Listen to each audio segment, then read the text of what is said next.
if you lukewarm, gotta pick a side. Who am I?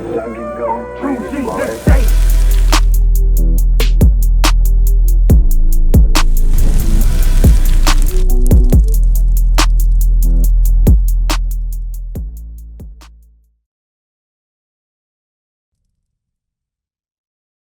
So when we couldn't read or write, what happens if you can't read? Like if you don't know that's food for less, right? Because now you can read and you can see, right? But if you don't know that's food for less, I can tell you that is a human meat factory. You'll never go in there. You'll say that's the human meat factory. They're going to kill me if I go in there. That's what they did with the Bible. Right. They took the Bible, they took your ability to read away, and then now they can tell you it means whatever. But what we got to do, our obligation to God is to pick the book up and read it. Right, Revelation 1 and verse 3 real quick. And then I'm going to show you something that we should read, but the church does not read it for us. You understand? What's your name again? Nisi, right? Nisi, okay, watch this. Revelation 1 and 3, watch. This is what we're trying to show our people. Read. Revelation chapter 1 and verse 3. Blessed is he that readeth. See what Christ said? He said, blessed is he that readeth. Most of our people, we don't read, right? We don't pick things up and read. We like TV. Like, what's your favorite TV show? It's something you don't... I like a lot of shows. So. Give me one. You watch. The Parkers? The Parkers. Right now, I used to watch the Parkers. Now, think about it. The Parkers, do it tell us anything about the Bible? Do it tell us anything about history? No. Anything about how to progress as a people? No. So we watching stuff that's not going to help us. You see what I'm saying? We watching a bunch of movies and shows that's not going to help us. But that's what they want you to do. Right. But Christ said this, read. Blessed is he that readeth, and they that hear the words of this prophecy. See, anybody that reads and that hears the words of this Bible, because when we go into this Bible and we start talking about it, we're prophesying. Right. So we're having now a conversation about Christ and his spirit. So Christ, this is what he believed. Go to Amos chapter 3. This is how Christ's mind worked. So now, let's see if the churches line up with what Christ said. Because the churches tell you God is for who? They say God's for everybody, right? They say God's for everybody, right? Now the world tells you everybody's going to be equal and everybody's going to get along. I'm going to show you some things. Watch. Amos 3 and 1. Amos chapter 3 and verse 1. Hear this word that the Lord has spoken against you, O children of Israel. So God spoke directly to the children of Israel. And it said, hear this word that the Lord has spoken against you. Meaning that specific group of people, children of Israel. Watch this. Against the whole family which I brought up from the land of Egypt. The Israelites were brought out of Egypt. They were brought out of slavery. Now watch what he says next. You only. Now the two words, read it again. Those two words. You only. What do those words mean? You only? Yes. Does that mean everybody? No. What does that mean? Either one person or a specific group of people. Right. Now we're on the same page. So he say you only. Now how you doing, my brother? All right, you got a flyer. He say you only, right? Watch it again. You only have I known. Now, if he says, you only have I known, and he was talking to who again? The children of Israel. Who is he saying he deals with?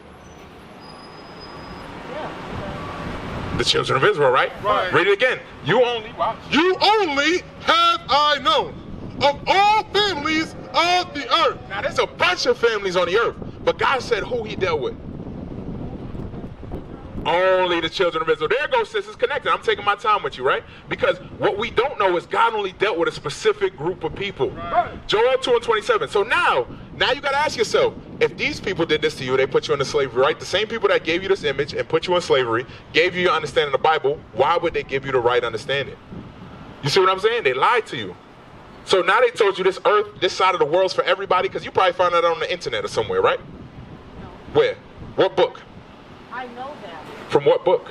I didn't read it from a book. Okay, so that's what I'm telling you, right? In order for us to get information, right? Like, spell your name. Just give me the first letter of your name. How did you learn that? No, somebody taught you the alphabet, sis. Somebody taught you the alphabet, sis. Just like they taught me the alphabet. Did somebody teach you the alphabet, my brother? We were taught the alphabet out of a book. So just like they taught us English, they taught us how to view ourselves and how to portray the entire world, how to view it. So your worldview, you may think it's yours, you may think you came up with it, but if I'm trying to poison you or brainwash you, I want you to think you came up with it. I want to do it so good that you walk down the street and you say, I came up with this identity of being black. I came up with how things are supposed to be, but really I put it in your head. So what God got to do is God got to fix your brain. God got to fix it. That's why he said, you only have I known of all the children of the earth. Watch Joel 2 and 27, watch. Joel chapter 2 and verse 27. And ye shall know that I am in the midst of Israel. So now who is God among? Say it. I just want to see if you with me. I'm listening. Okay, so God was among the Israelites, right? We're on the same page? I'm going to ask questions because I got to see if you're paying attention. I went to school, and when the teacher would talk, I didn't listen to nothing the teacher said. When the test came, I failed it. So the test is when you walk away from here. When God now shows you things in life, it's going to be based upon what we read today. That's when the test is going to come. So I want to see if you're going to pass because you've been paying attention. So God said he only dealt with the Israelites, right? Okay, read again from the top. And ye shall know that I am in the midst of Israel, and that I am the Lord your God. So if he said I'm your God, what does that mean? He's your God, meaning he belongs to you, right? Watch what he says next. And none else. So whose God is he? And who else? Just the children of Israel. Right. He said none else. So the only people he dealt with was the children of Israel. Right. So when we read the Bible, we got to understand. Remember what you said in the beginning. It's a true book. It must be true, right? It's at John 8 and verse 32. The people of the book must know the truth of the book. That's what's been hidden from you. Everybody doesn't live by the Bible. Right, but we got to come back. I didn't live by the Bible before this. Right. Before this, I was whoremongering, I was smoking, I was drinking every Friday night. I was asking, where's the party at? And then I learned what God required of me as an Israelite. And then I say, you know what I got to do? I can either go down this path of the people that destroy me and conquer me, or I can repent and come back to God. Those are your two options in life. You either get with God or you die with the people who oppress you. Those are the two options he gave us. So watch, I'm going to read this for you. Read.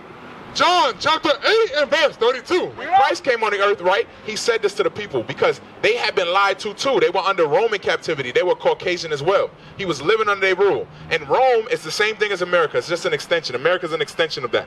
So when Christ came, this is what he said. And ye shall know the truth. He said, I'm going to make known to my brother, to my sister, the truth. But I still believe that we're all God's people. Okay, I'm going to show you that. No, whether you look at it like, well, only... Sis. There wouldn't be based upon what? And blacks. I'm saying nobody would be here if we weren't all God's people. Okay, look. We're all God's creation. Right. I agree with that. Saying, yeah. Watch. I'm gonna show you that. Does God hate? Yes or no? I don't know. Okay, that's a fair answer, right? So now we're gonna read it out the Bible because you don't know. That's what. So but there is hateful people. look. So But God created nations of people to hate you. Because you know why he created that? Because you hate his laws. When I read you his laws, you say, no, that's not how it goes, God. I'm going to do my own thing. I'm going to make up my own understanding. So God said, because you hate me that much, I have to give you a people who hate you more. So that you have either you turn to them who hate you so much, or you turn back to me who's going to actually look out for you.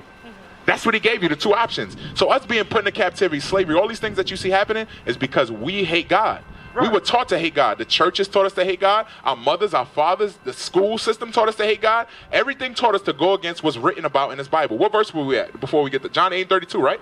That's why we need this. Read John 8:32 real quick. And I'm going to show you. John chapter 8 and verse 32. And you should know the truth. So if you had to teach them the truth, it means they knew a lie. So you got to learn the truth. You shall know the truth. Go ahead. And the truth shall make you free. Are you free right now? Are you free? No. You know how you know you're not free? What's your last name? Why you want to know that? You could give me the first. All right, let me ask it this way. What's your last name? Brown. Brown, right? Now, Mr. Brown here, the reason his last name is Brown is because a slave master owned him and his foreparents. Right. And when he was born, they said, we're going to name you Brown. That's what your name is going to be. So whatever your last name is, you don't have to tell me. I understand that, right? It's personal. But his last name was given to him just like my last name was given to me, just like this brother, that brother, everybody you see here, we got our last names through the slave trade we talked about earlier. That is a sign that you're not free. You know how? Because the people took you from where your home was, brought you all the way here, gave you a new last name, a new identity, and gave you a new way of thinking, and you believe it's yours. You are under the lie still. But Christ, when he came, he said, I have to let you know the truth. You understand? The truth would make you free. You having to go to work, you needing a passport, a license, right? A bus pass. All of that is not things you came up with. You need those things because the people that oppress you say you need this in order to operate in the society that I set up. Those are all signs that you're not free. What is a nation? Nation is family.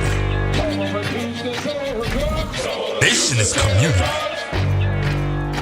Nation is men leading by example. Nation is women's support. Nation is children with role models.